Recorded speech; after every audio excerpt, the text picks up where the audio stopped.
Passing. When spouses marry, they aren't thinking of the day, better long away, when one of them will pass away, leaving the other alone for a time. The passing of a spouse is an epochal family event, especially when occurring late in life in the natural course of things. Family structure and relationships fundamentally change with the passing of the first spouse late in life. Indeed, the family of those spouses ends. After the first spouse's passing, the surviving spouse becomes an appendage to the next generation family, the spouse's own family having passed with the first spouse's demise. A family should thus give special attention to the passing of a patriarch or matriarch spouse, in recognition of its end. A family can and should prepare for that end. Legacy.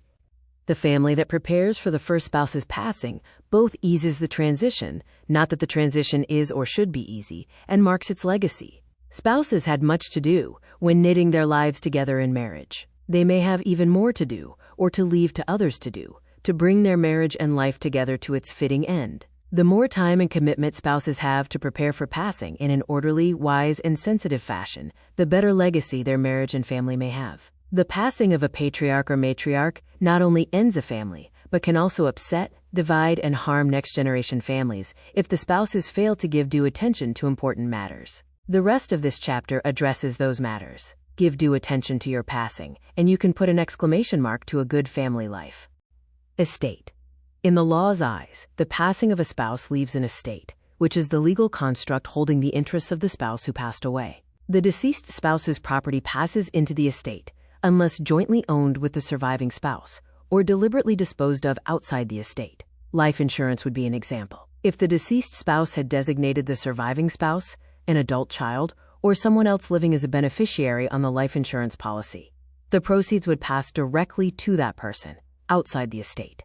A deceased spouse may also have designated the surviving spouse or an adult child as the beneficiary of a retirement account. Spouses also typically hold the marital home, likely hold checking, savings, and brokerage accounts, and effectively hold much personal property jointly, so that the surviving spouse retains the deceased spouse's interest in personal property.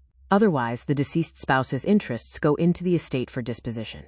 Ensure that you and your spouse have properly designated beneficiaries and secondary beneficiaries on life insurances and bank and brokerage accounts. Get the advice of a qualified estate planning attorney regarding adding adult children to real property titles or taking other measures to pass property outside of your estate. Wills. Property distributes from a decedent's estate according to the decedent's will, if the decedent executed a will. Thus, spouses should execute wills well before their anticipated demise, insofar as we don't know the moment of our demise, so that they control the disposition of their estates. Otherwise, property in the estate, after payment of the decedent's liabilities and estate administration expenses, passes according to state laws of intestacy. Those laws, varying from state to state, generally pass property first to a surviving spouse or the spouse and children in equal proportions, and if none have survived, then to other blood relatives. If you and your spouse have no living heirs, then your property passes to the state. Intestate distribution may not at all align with the preferences you and your spouse have for the disposition of your property. Intestate distribution also generally increases estate expenses and delays distribution, and may inject uncertainties into the process. You, your spouse, and your children or other family members are generally far better off when you execute a will. A will not only provides for property distribution, but can also recommend a guardian for any minor children. A will also appoints the estate's personal representative, often the surviving spouse or a trusted adult child, to manage estate administration. See the guide Help with Your Legacy for more details. Heirs. You and your spouse may have important and sensitive decisions to make over the heirs your wills designate. The first spouse to pass may leave everything to the surviving spouse. Indeed, because you don't necessarily know which spouse will necessarily pass first, both spouses' wills may pass everything to the other spouse, naming successor beneficiaries in the event the other spouse passes first. Spouses often then leave everything divided equally among children. If they have no children or none survive, siblings, nieces and nephews or other blood relatives may be their beneficiaries. Testators may also designate their church, charities, close family friends, or whomever else they wish to honor or support with a bequest. But you and your spouse decide. Your children may have different needs or different capacities to benefit from a bequest. Giving loads of cash to a child with a gambling or drug addiction, for instance, may not help anyone. And you and your spouse may have different relationships with your children. You may also wish to honor grandchildren and your church, and favorite charities. You and your spouse be the judge. Execute wills when you have the mental competency and good judgment to do so. And make an estate plan that honors your family legacy. Sharing a copy of your will with the adult child or other trusted individual whom your will names as personal representative of your estate can help ensure orderly administration. Trust. You and your spouse may also, or alternatively, place assets in trust. If, for instance, you have minor children or minor grandchildren whom you wish to bequeath property, you may designate those bequests in trust, managed by a responsible adult individual. Spouses with greater wealth than children need or would benefit from receiving all at once may choose to place everything in a family trust, naming children, grandchildren, and future unborn progeny as beneficiaries of the trust. A professional trust manager would then periodically pay out funds to the beneficiaries for as long as funds last, or manage the trust principal to last, in perpetuity, for continual payouts for as long as the family line lasts. A trust enables you and your spouse to manage your marital wealth for everyone's benefit, leaving a generous family legacy. Consider a family trust if you and your spouse have substantial wealth to leave to support future family generations. Charity. You and your spouse may also leave a family legacy through charitable bequests. Your wills may designate one-time gifts to any charitable, religious, arts, educational, advocacy, or other organization or cause you choose. You and your spouse may, for instance, have especially close ties with your church, private grade school, or college or university, or organizations that served your children well.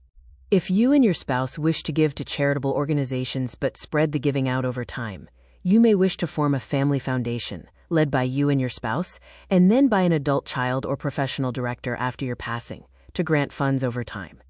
Your foundation may even operate in perpetuity if its funds are substantial enough to preserve the principal and grant earnings and appreciation. Consider a family foundation if you and your spouse have substantial wealth to leave, to support charitable organizations well into the future. Funeral. Managing your family wealth wisely in the course of your passing can greatly aid your surviving family members and leave a wise and generous legacy. Yet you and your spouse can also help one another and help your surviving family members by making funeral arrangements. You do not need to do so if you are not up to the task. Your surviving family members can manage funeral planning, but some advanced preparation can help. You and your spouse may, for instance, wish to secure a family cemetery plot, or ensure that your remains go into an established family cemetery plot. You and your spouse may also want to select a grave marker honoring one another, your marriage and children, and other commitments. You and your spouse also have the option of requesting burial or cremation, requesting military honors if either of you were service members, and asking that a certain pastor, family member, or close friend speak at a memorial. As a last illness progresses, the surviving spouse or an adult child may also help the family through the passing by making arrangements with the pastor and church holding the memorial, and the funeral home handling the remains and any graveside service. Make the plans that you wish to appropriately honor your marriage and family. Involving an adult child or children in plans can help them manage affairs too. Memorial. When a family patriarch or matriarch passes, the church or funeral home memorial can be an especially important event to confirm the family's legacy and help surviving family members mourn, remember, and adjust. The surviving spouse, aided by an adult child or children, has an opportunity to guide the pastor or funeral home director, arranging the memorial in the choice of music, photographic or video displays, seating arrangements, prayers, scriptures, and speakers, including who will give the eulogy. A sensitively arranged memorial can honor not only the decedent, but also the decedent's marital and parental relationships and other relationships and commitments. The family members planning the memorial do well to think of each family member, friend, or other individual, and each community, including school, workplace, recreational, and faith communities, affected by the passing, and to recognize the relationship. A sensitive memorial can be a huge aid for remembering, honoring, and adjusting, and a spectacular end to a good family life. Celebration. A memorial can also be a celebration. While the passing of a patriarch or matriarch can be very difficult, causing profound grief and requiring long mourning, the passing of a faithful Christian individual into God's presence to experience His glory eternally is also cause for celebration. That passing can also be a reminder to surviving family members to affirm their own faith in order to receive the same eternal blessing.